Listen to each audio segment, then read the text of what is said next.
오늘 본문 말씀을 보게 되면 굉장히 평범해 보이기도 합니다. 그렇죠? 하나님의 아들 예수 그리스도의 복음의 시작이라. 짧은 구절입니다. 외울 수 있죠. 그렇죠? 하나님의 아들 예수 그리스도의 복음의 시작이라. 이 사복음서 중에 이 마가복음은요. 마태, 마가, 누가, 요한이 기록한 이 사복음서 중에 이 마가복음이 가장 먼저 기록된 성경입니다. 순서는 우리가 성경의 순서는 마태, 마가, 누가, 요한 이렇게 돼 있지만 사실은 먼저는 마가복음을 가장 먼저 기록한 성경입니다. 그러니까 이 땅에 예수님이 이 땅에 오셔서 이 공생의 기간과 죽으시고 부활하신 그 스토리를 가장 첫 번째로 기록한 책이 바로 이 마가복음서예요. 여러분, 그러면 구약 성경의 가장 마지막으로 기록된 책이 무엇일까요? 구약 성경의 가장 마지막에 기록된 책? 너무 유치한 질문인 것 같아서 대답할 가치도 못 느끼시니까 너무나 쉬워서 성경에 아주 능통한 여러분들을 축복합니다. 말라기서인가? 네, 맞았습니다. 말라기서입니다. 이 성경책을 펴서 이 말라기서부터 이 마가복음까지 성경책을 넘기는데 오랜 시간이 걸릴까요? 안 걸릴까요? 굉장히 안 걸려요. 그렇죠? 몇 장만 넘기면 이 말라기서입니다. 근데 실제로 이 구약 성경의 마지막인 이 말라기서와 이 복음의 시작인 마가복음의 사이에는 엄청난 실제 시간이 있습니다. 지난 시간에 혹시 기억나실지 모르겠지만 지난 시간에 제가 잠깐 말씀드렸는데 이 공백의 시간이 무려 몇 년이라고 그랬죠? 무려 몇 년? 네, 400년.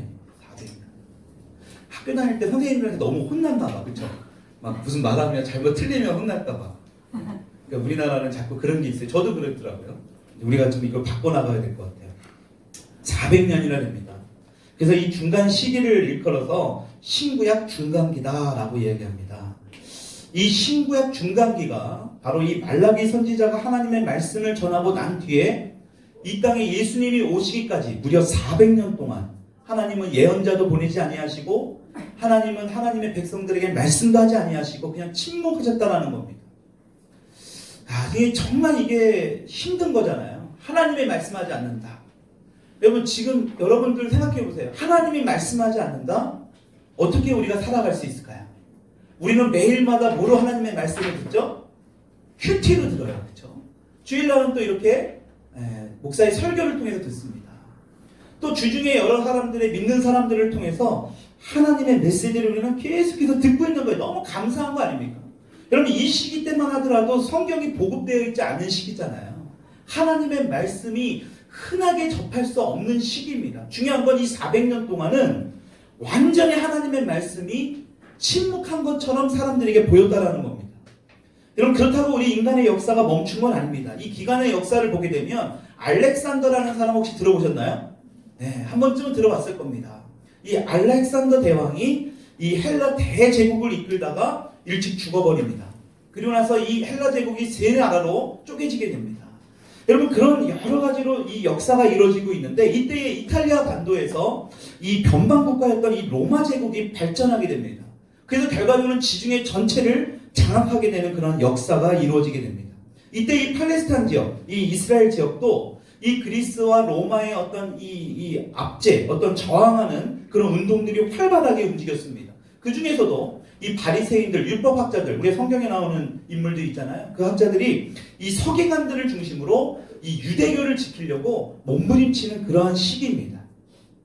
그런데 하나님께서 택한 이 이스라엘의 역사가 이렇게 급속도로 이루어지고 있는 가운데 이 400년의 중간기에는 하나님께서 그 백성들에게 어떠한 말씀도 하지 않았다라는 겁니다.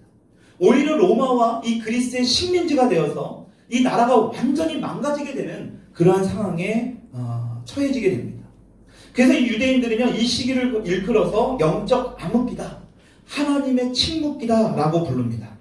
하나님은 말라기서 마지막 절에 분명히 이렇게 말씀하고 계십니다. 우리 같이 한번 읽어볼까요? 시작. 보라, 여호와의 크고 두려운 날이 이르기 전에 내가 선지자 엘리야를 너희에게 보내리니 그가 아버지의 마음을 자녀에게로 돌이키게 하고 자녀들의 마음을 그들의 아버지에게로 돌이키게 하리라. 아멘.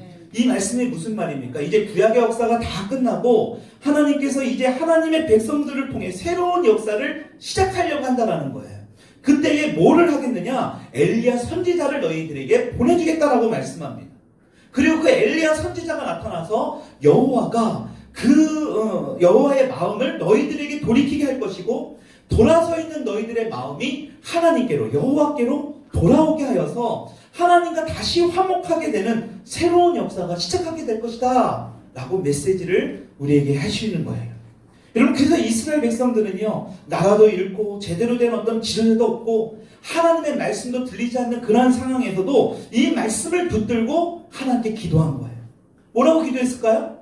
하나님의 말씀하신 그 엘리야 선지자를 보내달라고 기도한 거예요. 그래서 그 지난주에 대표적인 인물이 누구였어요?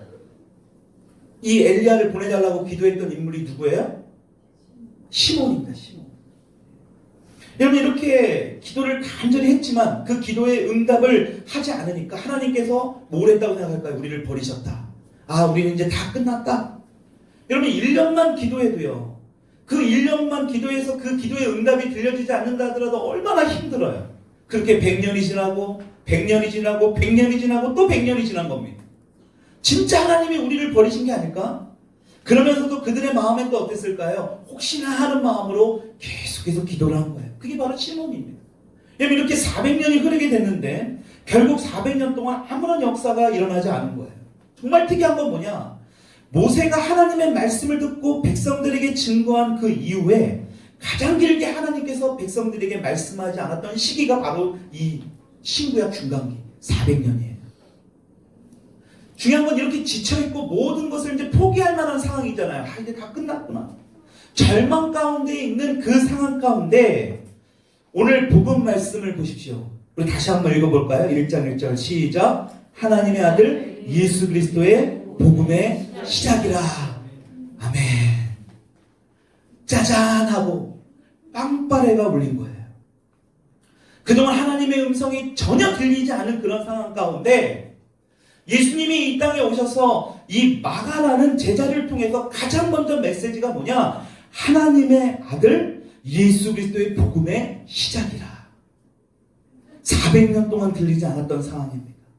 이제 하나님의 침묵의 역사가 끝나고 이제 우리 주 예수 그리스도께서 이 땅에 오셔서 새로운 역사가 시작될 것을 지금 예고하고 있다는 아주 귀한 메시지인 거예요. 얼마나 감사했을까요? 여러분, 어떤 부부의 간증을 제가 예전에 들었던 기억이 있습니다. 이 부부가 하나님께서 이 마지막 때에 굉장히 귀하게 사용하는 이 부부인데요. 처음부터 하나님이 그렇게 사용한 부부가 아니었습니다. 이 남편의 직업이 뭐냐? 변호사인데요. 이 아내는 한국인 그 이민자였습니다.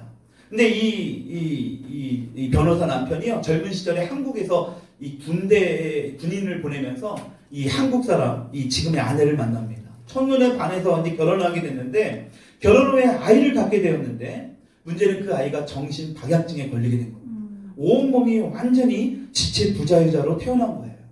뇌신경 한 곳이 완전히 잘못돼서 얼굴 한쪽도 완전히 일그러진 그런 상황 가운데 놓여있는 아이를 낳게 됩니다. 그 전까지만 해도 이 부부는 너무나 사이가 좋았어요. 근데 이 아이로 인해서 이제 싸움이 잦아지기 시작하고 많은 갈등 가운데 이 부부가 살게 되었다라는 것입니다. 이 아이를 정상인으로 만들어 보려고 뭐 별의별 병원을 다 가보고 안 써본 약이 없을 정도로 전 세계를 다니면서 이 아이를 고치기만 한다라면 어떠한 모든 것이라도 다 할 마음으로 다 다녔지만 어땠을까요? 이 아이가 전혀 나아질 기미가 보이지 않았다라는 거예요. 이 둘 다 자존심이 또 워낙 세가지고요, 자신의 자녀를 다른 사람들, 다른 이웃들, 주변에 있는 사람들에게 보이는 것을 굉장히 싫어했다고 합니다. 이러한 상황 가운데 어떠한 의료기술도 이 아이를 정상으로 돌아오게 하는 것이 불가능하다는 것을 알고 이들이 찾은 곳이 어디였을까요? 바로 교회였습니다. 이제 신앙의 힘을 빌어보자. 하나님이 한번 그래도 이 의료적으로 우리 사람으로는 도저히 못 고치니까 그래도 하나님이 좀 고쳐주시지 않겠는가. 그래서 하나님 앞에 그때부터 이제 이 아이를 고쳐달라고 간절히 기도하기 시작합니다. 이렇게 간절히 기도하는 세월이 무려 10년이라는 세월을 보냅니다. 근데 이 아이가 바뀌었을까요? 안 바뀌었을까요? 네, 바뀌어지지 않았다라는 거예요. 여전히 똑같은 상황입니다. 그러던 어느 날 이 부부가 변함없이 늘 하던 대로 이게 중요해요. 늘 하던데요. 저녁에 이 부부가 함께 손을 잡고 기도를 하는데요. 가정 예배를 드리면서 이 아이를 위해서 간절히 기도하고 있는데 그때 동시에 하나님의 음성이 이 부부에게 정확하게 아주 또렷하게 들렸다고 합니다. 그 이야기가 뭐냐? 하나님이 이런 음성을 주셨대요. 이 아이를 변화시키려 하지 말고 너희들이 먼저 변해라. 이 아이는 내가 너희들에게 주는 선물이다. 이 음성을요, 혼자가 들은 게 아니라 이 부부가 동시에 다 들은 거예요. 근데 이 하나님의 음성을 듣는 순간 이 부부가 어땠을까요? 이전과는 완전히 다른 삶의 모습으로 변하게 되었다는 거예요. 지금까지는 이 아이를 고쳐달라고, 이 아이를 데리고 다른 사람들이 있는 데서 당당하게 내 아이라고 이렇게 좀 말할 수 있게 해달라고 간절히 기도했지만 그 주님의 음성을 듣는 순간에 이 아이가 하나님께서 주신 귀한 선물이었구나. 그럼에도 불구하고 자신들은 항상 불만으로, 기쁨으로 이 아이를 키우지 못한 자신들에게 이렇게 큰 문제가 있었다. 이것을 알게 되었다는 거예요. 그리고 현재 자신들의 모습도 보니까 전에는 이 아이 때문에 자존심도 세고 자신들의 어떤 성격에도 문제가 굉장히 많았는데 지금은 뭐예요? 하나님을 찾고 하나님께 기도하고 자신들의 모습이 이렇게 많이 바뀌었다는 것을 알게 되었다는 거예요. 그러면서 마지막으로 이러한 고백을 했답니다. 자신에게 닥친 불행이 더 이상 불행이 아니고 이것을 순수히 받아들일 때에 이 불행 가운데서도 하나님은 새로운 역사를 만들어 가고 계시는구나. 참 정말 저는 저와 여러분들에게도 이러한 간증이 일어날 수 있기를 축복합니다. 그 불행 가운데서도 하나님이 역사하고 계시는구나. 여러분, 이 부부처럼 고통과 어려움 가운데서 진짜 제대로 된 어떤 기도가 나오지 않는 것이 사실입니다. 그렇죠? 때로는 원망의 기도도 나오고 신음 섞인 기도가 나오게 될 거예요. 근데 중요한 건 뭐냐? 그러한 기도라도 하나님은 어떻게 하신다라는 거예요? 들으신다라는 거예요.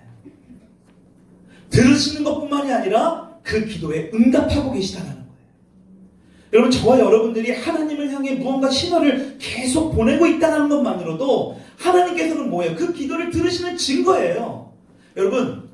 여러분들이 착각하는 게 있어요. 내가 기도해야지. 여러분, 내가 기도해야지 해서 기도할 수 있을 것 같습니까? 여러분, 기도도 은혜예요. 내가 기도해야지 하면서 기도하지 못해요. 여러분, 그러한 분들이 우리 주변에 간혹 있지 않습니까? 왜 그럴까요? 하나님과의 관계가 막혀있기 때문에 그래요. 그래서 옛날 분들은 그럴 때마다 막 기도원도 잡고 그럴 때마다 밤마다 교회 와서 입을 막 싸가워 들면서 막 하나님과의 관계를 위해서, 회복을 위해서 막 기도했지 않습니까? 여러분, 내가 기도할 수 있다는 마음, 그래서 내가 기도를 할 수 있다는 것만으로도 하나님의 굉장한 기회입니다. 은혜예요. 하나님께서 살아있는지 없는지 잘 모르겠지만 그래도 이 문제를 갖고 하나님께 한번 기도해보고 싶다. 여러분, 그게 자체만으로도 축복입니다. 그 자체만으로도 하나님께서는 뭐예요? 그 사람을 통해 이미 움직이기를 이미 시작하셨다는 증거예요. 여러분, 그러니까요, 그 즉시 기도하실 수 있기를 축원합니다. 내 마음이 기도할 수 있는 마음이 드십니까? 하나님이 난 잘 모르겠어. 하나님이 어떤 곳 살아계시는지, 나한테 어떤 은혜를 부어주시는지 모르겠어. 그건 중요하지 않아요. 그 순간 기도할 때에 하나님은 이제 움직이기를 작정하셨다는 거예요. 여러분, 그렇다면 왜 하나님께서는 이런 우리의 기도를 다 들으시면서도 왜 응답하지 않으실까? 오늘 두 가지를 좀 살펴보려고 합니다. 첫 번째, 응답하지 않는 것이 아니라 이미 하나님께서는 내 인생에 역사하시고 들어오실 준비를 다 하고 계신다는 거예요. 다시 말하면 이 말은 뭐냐? 하나님께서 일을 하실 때에 준비가 다 되시기까지는 우리가 볼 때는 침묵하는 것처럼 보이고 아무런 응답도 없는 것처럼 보일 뿐이라는 거예요. 여러분, 이 사실을 믿을 수 있기를 바랍니다. 하나님은요, 일을 하실 때 모든 준비를 다 하시는 분이에요. 그럼 그 증거를 좀 찾아보려고 합니다. 제 말이 아니라요, 하나님의 역사예요. 여러분, 그렇다면 말라기부터 400년 동안 진짜로 하나님께서 가만히 계셨는가? 우리 인간은 그렇게 생각했거든요. 아, 버리셨구나. 응답이 없다. 이제 끝났다. 여러분, 절대 그렇지 않습니다. 하나님께서는 당신의 아들 예수 그리스도를 이 땅에 오셔서 복음이 널리 퍼지게 하는, 오늘 마가복음의 말씀처럼 예수 그리스도의 복음의 시작이라 이 메시지가 울려 퍼질 때까지 모든 만발의 준비를 하고 계시다는 거예요. 여러분, 이 기간 동안의 세계의 역사를 보면 이것을 명확하게 알 수 있습니다. 여러분 지중해 세계가 전체 하나로 통일되었잖아요. 그렇죠? 이 헬라 제국이 형성이 되면서 여러분 우리가 지금 세계 공통어가 뭐예요? 영어입니다. 그렇죠? 영어만 하면 어느 세계, 어느 전 세계를 가도 다 통할 수 있습니다. 여러분 그 당시에 헬라 제국이 모든 이 지중해 전체를 다 통일시키면서 그 공통어가 뭐였을까요? 헬라어였습니다. 가볍게 쉽게 생각하십시오. 헬라어예요. 그들이 지배를 하니까 헬라어를 많이 사용할 수밖에 없잖아요. 아직 우리 일본의 잔재, 일본어가 아직도 많이 있잖아요, 우리가. 그렇죠? 헬라어 전체가 공통어처럼 사용했다라는 거예요. 근데 중요한 건 신약 성경이 뭘로 번역되어서 우리에게 읽혀졌다고 그랬죠? 신약 성경의 원어가 헬라어입니다. 여러분 그렇게 하나님은요 모든 것을 이미 다 준비하셨어요. 그래서 헬라어로 번역이 되면서 이 성경 말씀이 많은 사람들을 통해 읽혀질 수 있도록 다 준비하셨다는 거예요. 여러분 그리고 또 하나 볼까요? 로마가 세계를 다 다스렸잖아요. 그렇죠? 지중해 전체를 다 다스렸습니다. 유럽 전체를 다 통일했습니다. 여러분 조금만 이 조그마한 나라도요, 이 로마가요, 자신들의 영향을 발휘하기 위해서 가장 먼저 했던 게 뭐냐? 길을 바둑판처럼 닦아놓은 거예요. 왜냐면 구석구석 이런 데 잘 살필 수 없으니까 도로를 다 닦아놓은 거예요, 바둑판처럼. 근데 문제는 뭐냐? 이 바둑판처럼 잘 만들어진 도로를 통해서 바울과 사도들이 복음을 전하게 된 계기가 되었다는 거예요. 구석구석 다 찾아가지 않는데 한눈에 잘 닦여진 도로를 통해서. 이 도로망을 통해서 어떤 일이 벌어졌냐? 복음을 접한 그 사람들이 또다시 옆 동네에 가서 복음을 전하고 또 그 옆에 가서 복음을 전하고 복음이 확장되어지는 엄청난 역할을 했다는 것입니다. 더 중요한 건 뭐냐? 이 시기에 전쟁이 일어나지 않았다는 거예요. 아니 로마가 통일되어 있는데 무슨 전쟁이 일어나겠습니까? 그렇죠? 여러분 전쟁이 일어나지 않으니까 어떻게 됐을까요? 전쟁하는데 우리 사람들이 많은 시간과 에너지를 보낼 필요가 없었다는 것입니다. 여러분 전쟁 나면 막 장난 아니잖아요. 난리가 나지 않습니까? 근데 오히려 전쟁과 이런 부분들이 전혀 일어나지 않음을 통해서 시간과 에너지를 그곳에 빼앗기지 않고 어떻게 해요? 오로지 더 예수 그리스도의 복음을 들고 그 복음을 통해서 영적인 삶을 살아갈 수 있는 어떤 이러한 기반이 만들어질 수 있었다는 것입니다. 대단하지 않습니까? 여러분 이게 바로 세계 역사예요. 하나님이 이렇게 모든 것을 다 준비하시고 이 땅에 예수 그리스도를 보내신 거예요. 그 기간이 우리 눈에는 400년이라는 시간으로 보였던 것뿐입니다.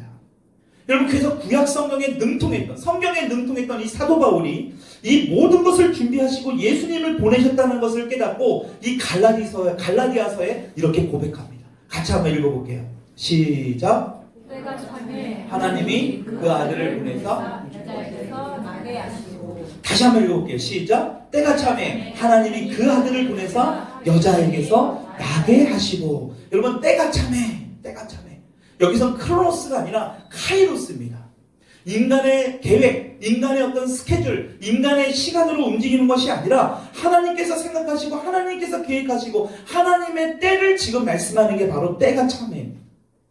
우리가 분명히 알아야 할 것이 있습니다. 이게 뭐냐? 하나님은 전능하시고 자유하신 분이에요.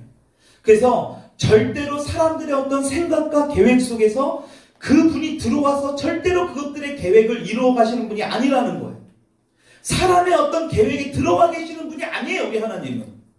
근데 우리는 자꾸 하나님을 우리의 계획 안으로 집어넣으려고 하죠. 하나님은 절대 들어오지 않습니다. 여러분, 그분은요, 우리의 인생을 통해 그분이 하시는 일이 있습니다. 그것을 인정할 때만이 하나님께서 우리의 인생을 통해 하시는 일을 볼 수 있다는 거예요. 그것을 인정해야 돼요. 내가 하나님을 움직이려고 하면 하나님은 결코 움직이지 않습니다. 그때가 마침내 찬 것입니다. 그게 바로 400년이에요.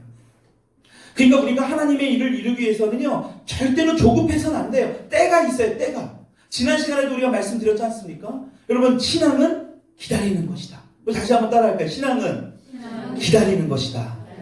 여러분, 그래서 지금 우리가 바로 기도하고 응답하지 않는다고 해서요, 실망하고 절망할 필요가 하나도 없다는 거예요. 오히려 그 기도가 언제 이루어지느냐? 우리 다음 세대들, 우리 자녀들에게 이루어지는 경우도 있습니다. 이것을 말씀하는 게 바로 뭐냐? 때가 참해요.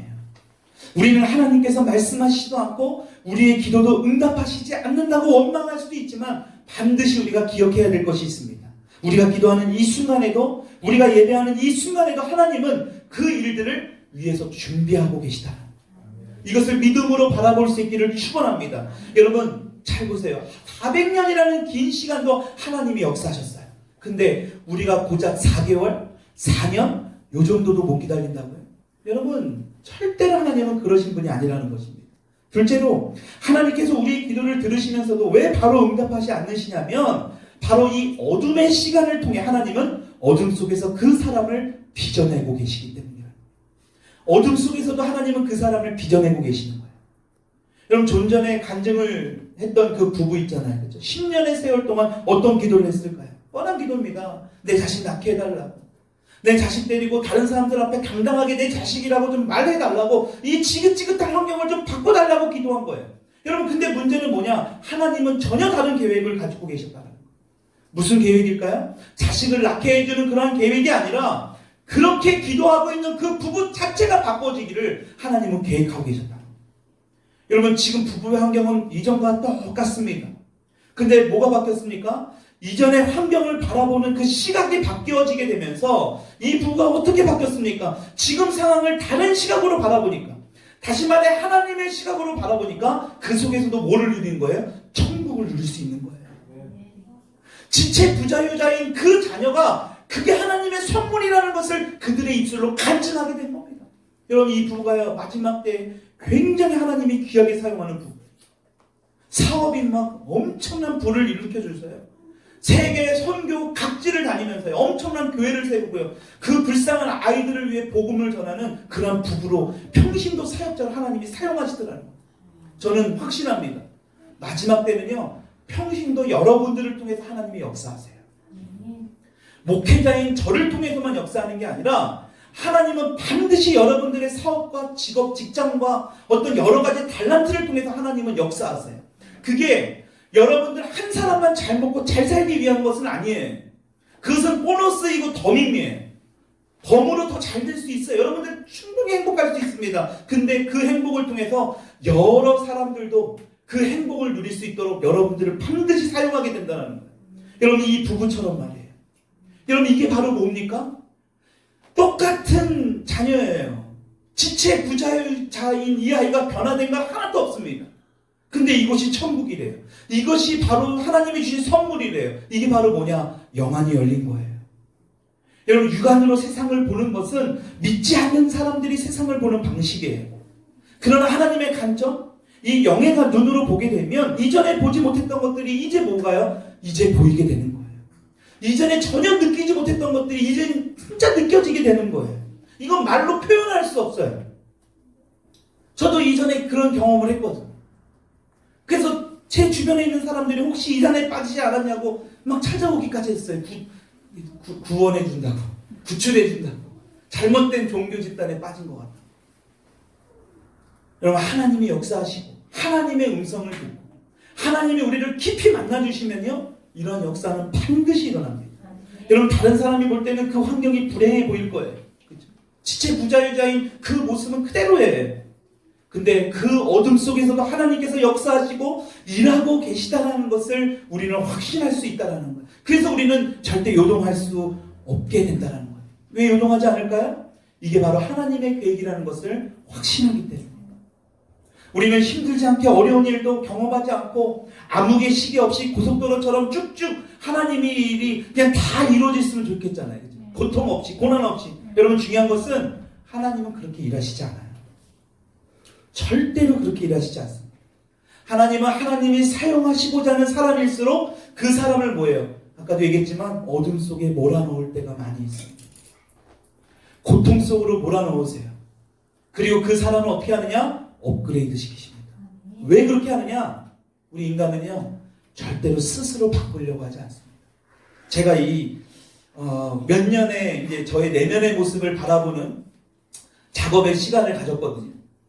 저는 절대로 지식을 가지고 남을 상담하고 지식을 가지고 남하고 어떤 이런 이야기를 한 게 아니, 사역을 시작한 게 아닙니다. 먼저 했던 게 저 자신이었습니다. 저 자신을 돌아보고 또 지금 몇 년 동안 상담과 목회를 하면서 느끼는 결론이 있어요. 우리 인간은 스스로 절대로 바꾸려고 하지 않는다. 자신의 모습을 절대로 바꾸려고 하지 않습니다.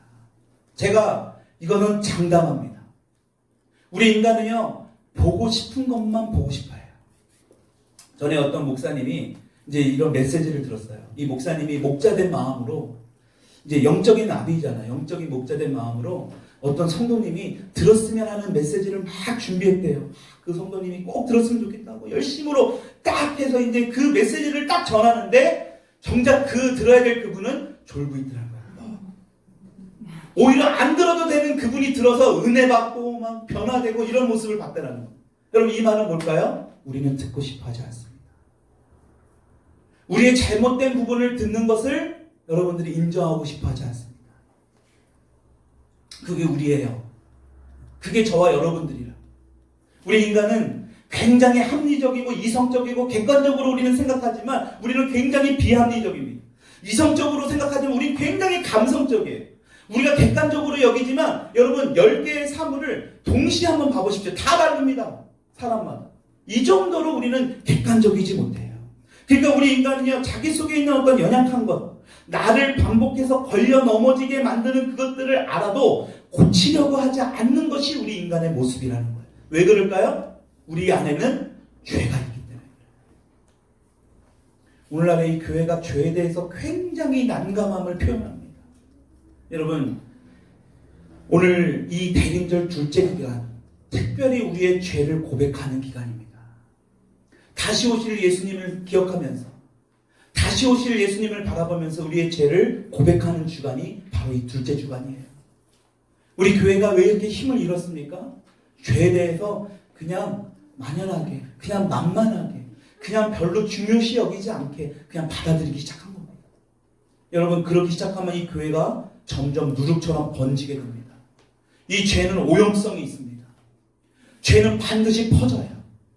그래서 온 영혼들을 타락하게 만들어버려요. 이게 오늘날의 가장 큰 문제점 중에 하나예요. 여러분, 그래서 이 죄는요, 하나님의 법을 어기는 것뿐만이 아니라 하나님의 진리에 자신이 가까이 가지 않도록 의도적이든 무의식적으로든 도망가게 만드는 성향이 바로 죄예요. 그러니까 하나님의 진리에 자신을 가까이 가도록 가만히 내버려 두지 않아요.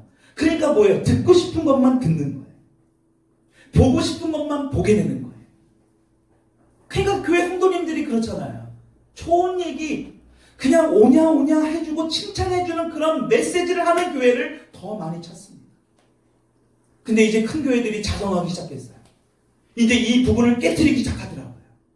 목사님들이 지금 큰 교회, 대형 교회에 연합을 해서 특히 이 주간 동안 회개운동, 특별히 각별히 기도하고 회개하는 그런 기도하는 그 주간을 정해서 막 기도하시더라고요. 여러분, 우리 교회가 이렇게 나가야 됩니다.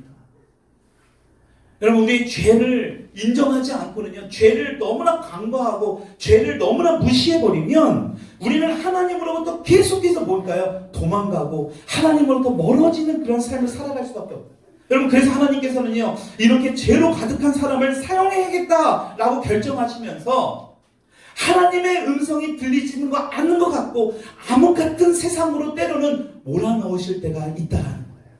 그 사람을 사용하겠다. 그래서 갑자기 어떤 경제적인 문제가 일어날 때가 있습니다. 뜻하지 않은 어떤 질병이 생길 때도 있어요. 당시에는 너무나 힘들고 고난의 시간일 겁니다. 근데 나중에는 뭐예요? 이것이 은혜이고 축복이라는 거예요. 누구처럼? 아까 그 두 부부처럼. 그 10년이라는 시간이 얼마나 지옥 같은 삶이었을까요?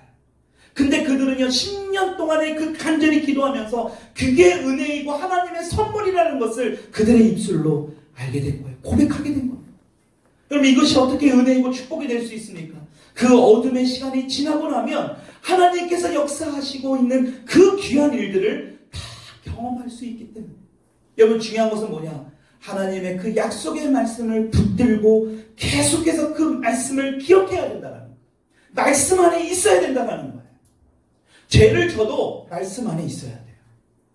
죄를 져도 교회 안에 있어야 됩니다. 근데 문제는 뭐냐? 죄를 지면 교회 밖으로 나가려고 해요. 그게 우리의 죄성이에요. 왜? 어둠은 빛 앞에 존재할 수가 없습니다. 여러분들이 죄를 짓고 있는데 아무런 마음의 울림이 없다. 지난주에 그랬죠? 영적인 알람이 울려지지 않는다. 여러분, 이게 진짜 탄식할 일입니다. 제가 상담을 하면서 가장 제가 마음 아픈 게 뭔지 아세요? 이게 죄인데 합리화를 시키는 거예요. 죄라는 인식 자체를 못하는 거예요. 알람이 울리지 않는 거예요, 이 사람에게는. 그러니까 모든 게 뭐예요? 저 사람 때문에 그러니까 저 사람. 여러분, 그게 마귀의 속성이잖아요. 하와도 저 사람이, 아담도 제가 줘서 먹어서 내가 이렇게 죄를 졌어요. 여러분, 이게 우리의 죄성이라니까요. 여러분, 하나님은요, 그러한 사람을 다시 하나님의 사람으로 만들기를 원하세요. 그게 하나님이 이 땅에 예수 그리스도를 하나님의 아들 예수 그리스도의 복음의 시작이라는 이 메시지를 통해서 우리에게 예수님을 보내주신 증거예요. 그러니까 좌절할 필요가 하나도 없는 거예요. 우리가 죄라는 것을, 죄인이라는 걸 인정한 그 즉시 하나님의 은혜와 하나님의 놀라운 계획이 우리 가운데 있다는 사실을 믿을 수 있기를 축원합니다. 그래서 대림절은요, 그저 절기로 형식적으로 지키는 게 아니에요. 이 땅에 오시기까지 400년 동안이나 작업하시고 준비하신 그 하나님, 오늘날 똑같이 우리 인생에서도 그 하나님이 역사하신다는 거예요. 여러분, 이 사실을 믿으셔야 됩니다. 400년 동안 역사하신 하나님이에요. 400년 동안 예수 그리스도를 준비하셨던 분입니다. 물론 그 전에도 준비하셨죠. 침묵했다라고 생각했던 그 순간에도 하나님은 계속해서 뭐예요? 예수님을 준비하셨던 거예요. 복음이 널리 퍼질 수 있도록 준비하셨다는 거예요. 저와 여러분들의 삶에도 그렇다는 거예요. 저는 확신합니다. 혹시라도 어려운 삶에 지금 여러 가지 어려운 가운데 있잖아요. 우리 나라적으로도 그렇고 경제적으로도 그렇고 여러 가지 힘들다고 합니다. 여러분, 중요한 것은 뭐냐? 이 순간에도 하나님의 역사는 움직이고 계시다라는 거예요. 여러분, 이 사실을 믿으셔야 됩니다. 그렇기 때문에 우리가 해야 될 건 뭘까요? 그 계획, 그 역사를 붙들고 당장의 음성이 들려지지 않는다 할지라도, 당장의 그 기도의 확신이, 확답이 우리 가운데 이루어지지 않는다 할지라도 우리가 해야 될 건 뭘까요? 간절히 묵묵히 기도하는 거예요. 주님을 붙드는 거예요. 주님의 약속의 말씀을 생각하는 겁니다. 그래서 이 대림절 절기를 통해서 혹시라도 내 안에 있는 그런 죄성이 있지 않은가, 하나님의 이 메시지를 들음에도 불구하고 자꾸 하나님 앞에 나아가려고 하게 하는 방해하는 세력들이 있지 않는가, 하나님의 메시지를 듣고 내가 주님 앞에 나와 기도하고 말씀 보고 그래야 되는데 뭔가의 어둠 때문에 자꾸 그것을 방해하는 게 무엇인가, 여러분, 그것을 찾을 수 있기를 축원합니다. 여러분, 그게 바로 은혜예요. 그것을 회개하기를 주님은 원하시는 거예요. 그게 바로 뭘까요? 우리의 우상입니다. 그게 바로 우리의 주인이에요. 그것이 깨져야 돼요. 그래야지만 뭐가 되느냐? 하나님의 음성이 들리기 시작합니다. 그래야 그때에 대해서야 마지막 때 하나님의 역사하심을 볼 수 있다는 것입니다. 여러분, 주님은 반드시 다시 오십니다. 반드시 오세요. 예수 그리스도가 이 땅에 반드시 다시 오십니다. 성경은 다 분명히 말합니다. 이때에 이를 갈며 슬피 우는 자가 있다. 교회 안에 있다고 모든 자가 구원받은 자가 아닙니다. 분명히 아셔야 됩니다. 교회 안에 더 구원받지 못한 자가 있을 수 있어요. 지금 바로 이때 우리 주님은요, 절대로 우리를 멸망의 길로, 심판의 길로 이끌려고 하시는 분이 아니라는 거예요. 오늘도 이 순간 한 사람 한 사람 영혼을 두루 살피시면서 계속 보고 계시는 거예요. 내가 참해, 내가 참해. 저는 인간이기 때문에요, 그 때를 잘 몰라요. 그래서 기도할 뿐이에요. 근데 아직 하나님이 때가 차지 않았다면 저는 계속해서 기도할 뿐이에요. 어떤 분들은 때가 차서 이제는 그 하나님의 은혜 안에 와야 될 때가 있는 분도 있을 수 있어요. 어떤 분은 아직 때가 차지 않아서 계속해서 좀 기다려야 될 때가 있는 거예요. 우리가 볼 때는 아무런 하나님의 응답이 없는 것 같지만 하나님은 계속해서 역사하고 있다. 이 대림절 기간을 통하여 지금 오셨고 또 앞으로도 다시 오실 그 예수 그리스도, 그것을 반드시 기억하시고 여러분들의 삶에서요, 그 주님 앞에 기도하고 말씀 붙들고 지금처럼요, 지금처럼. 아직 여러분들 마음에 아직 좀 부족하다고 하면요, 회개하십시오. 다시 주님 앞에 나오면 되는 겁니다. 오늘 바로 이 순간, 바로 지금, 오늘부터, 이 주간부터. 그래서 2019년도 마지막도 주님과 잘 마무리하시고 새로운 2020년도도 그 주님의 은혜 안에서 정말 기쁨으로, 감사함으로 다시 오실 예수님을 간절히 기다리면서 매일마다 말씀과 기도로 담장하고 거룩해지는 주님의 자녀들이 다 될 수 있기를 주님의 이름으로 축원합니다.